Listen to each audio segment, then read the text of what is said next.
یو سړی هغه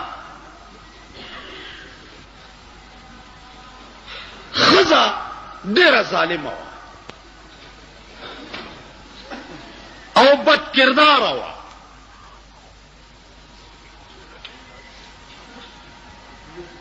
نو هغه به یو زیارت لتله،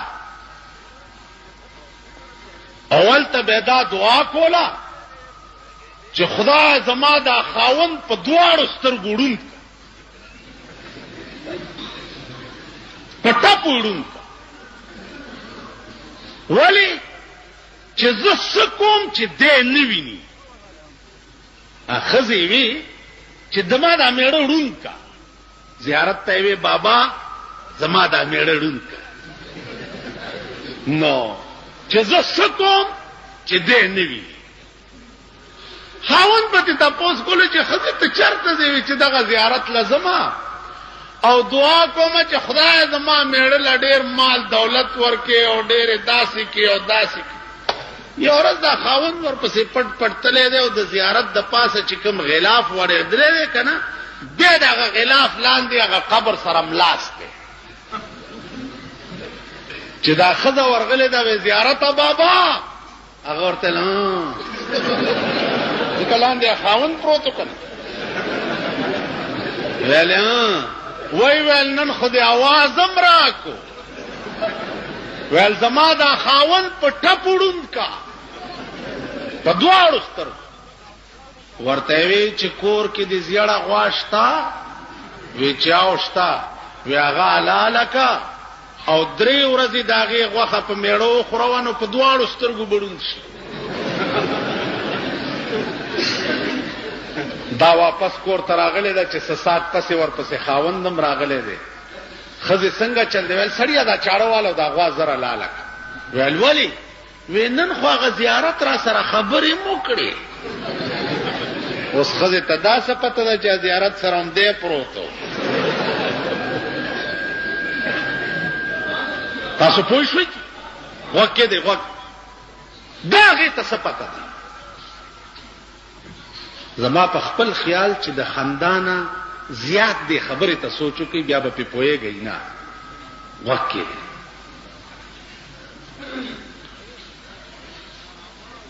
حلاله که غوا حلاله کړه.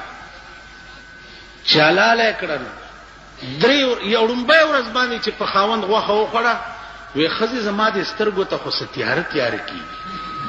چپ غوږ کې. په 2مه ورځ چې غوښه وخوړه، وی ښځې دا تیاره خو زیاته شوه.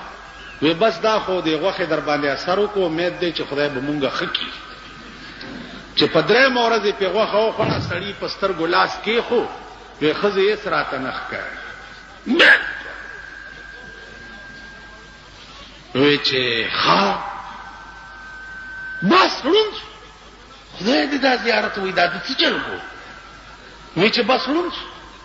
به د نور کاره خو ووتمه، خو ښځې بس داسې به وکړمه چې د دروازه کې به ناست یم او چرګان مرګان به شړم. په دې کې څوک سړی راغلی دی کور ته. دی ورته ویل چې راځه سړی په ټپ ړوند دی. چې کش کش دې سړي اورېدلی دي، کوتک یې ورته راپرېښی دی چې په دا ځای سړی والی دی په ټکي مړ دی. ښځې ورته ویل دا دې څه وکړه بیړه دې غرکشه، دا خو د کولنګي چرګ مړ و.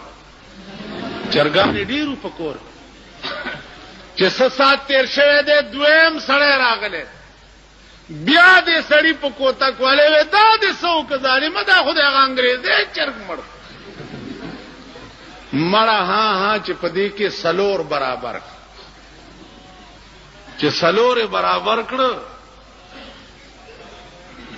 خاوند ورته سترګې پرانیستې دي او ښځې ته وایي چې زه خو جګ جوړې ما تا دې دپاره زیارت ته تلې او دواګانې دې کولې چې خدای زما میړه ړوند کړي چې ستا څه خوښه یې چې هغه کوي. زه اوس د هر څه خاونده ستا سر وخوري، خو دا مړي اوس لرې که چې پې هم نه نیسي څوک. سړی راغوښتی دی په 100 روپۍ چې دا مړی یو څه دا یو او سیند کې وغورځوه. چاغه وړه سین کې غرزولې چې راغله چې 100 روپۍ را کمړې مې وړ ویل هغه خو بیا راغی هغه مړې دادې پروت دی بلې ورته دروازې ته کړو چاغه اوچت کړه وړه دې چې بیا راغله هغه خو بیا راغی ظالم بلې ور سلور وړه چې پیلي ګلې دي اخیری چې لګلې دی ولکه چې دازل در نرا نشي ګوره سمې غرزاوه سینتا چې د سین په غاړه د امړې غرزولې دی چې ګوري یو سړی ناشته د سین په غاړه جامې وینځي وای ول تبیا لا راوته جامې وینځي هغه مړ کړي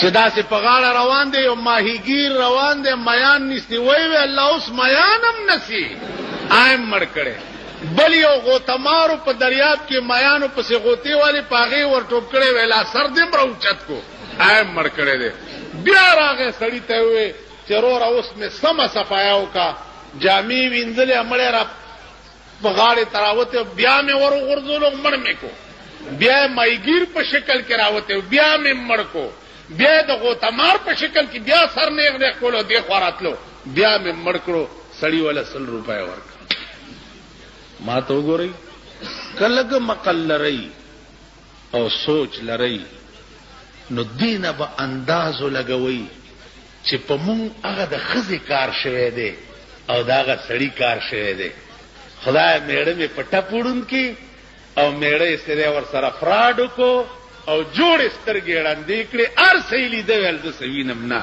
تاسو باندې هغه چل